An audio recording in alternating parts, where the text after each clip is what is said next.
ও হাসান সাহেব আসছেন? অফিসে কেউ নাই তো? না না আরে আপনি কি খেয়াল করছেন আমাদের অফিসটা পুরো আমাদের হাতছাড়া হয়ে যাচ্ছে? এখন কি করা যায় বলেন তো? বস, আপনি এই বিষয়ে টেনশন নিন না। পুরো অফিসটাকে কিভাবে আমাদের হাতের মধ্যে নিয়ে আসা যায় এই বিষয়ে আমার একটা মাস্টার প্ল্যান আছে।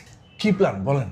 বস, প্রত্যেকটা ডিপার্টমেন্টের মধ্যে আমাদের নিজেদের লোক ঢোকাই দিতে হবে, এমনভাবে গ্রাস করতে হবে যেন পুরো অফিসটা আমাদের বাপদাদার কোম্পানিতে পরিণত হয়। আরে এইটাই তো চাইছিলাম, এটাই করতে হবে। কিভাবে করবেন একটা প্ল্যান করেন। আর হাসান সাহেব একটা জিনিস শুনলাম, বিভিন্ন ডিপার্টমেন্টে নাকি পদ খালি হয়েছে। হ্যাঁ বস, আমি তো ওটার জন্য আসছি। আচ্ছা বলেন তো। আমাদের অফিসে হ্যাঁ। 3টা ডিপার্টমেন্টে লোক লাগবে। একটা হচ্ছে ফাইন্যান্স ডিপার্টমেন্ট, অ্যাডমিন ডিপার্টমেন্ট আর হচ্ছে পার্চেস ডিপার্টমেন্টে। আচ্ছা বস, আচ্ছা, আমার প্ল্যান অনুযায়ী আপনার বন্ধু এমানও আছে না, হ্যাঁ, হ্যাঁ। তার ছেলেরে ফাইন্যান্স ডিপার্টমেন্টে দিয়ে দেন।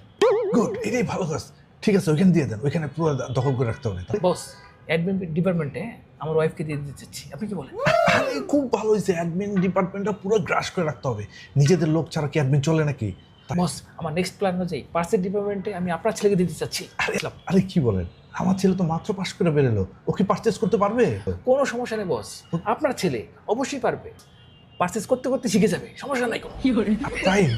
আর ওই সব ডিপার্টমেন্টগুলো তো মালের জায়গা, ওইটা নিজেদের হাতেই রাখতে হবে। ঠিক আছে, ওরা এখন থেকেই ট্রেনিং করা শুরু করে দেয়। ঠিক আছে হাসনান সাহেব, তাহলে ওদেরকে দ্রুত জয়েন করার ব্যবস্থা করে দেন, ঠিক আছে? Okay, হ্যাঁ। আর এমনভাবে ট্রেনিং দেন ওদের যেন আগামী 1 বছরের মধ্যে পুরো কোম্পানি আমাদের বাপ দাদার কোম্পানি হয়ে যায়, ঠিক আছে? কোনো সমস্যা নেই, আপনি টেনশন মুক্ত থাকেন, আমি ব্যবস্থা নিচ্ছি। ঠিক আছে, গুড গুড গুড।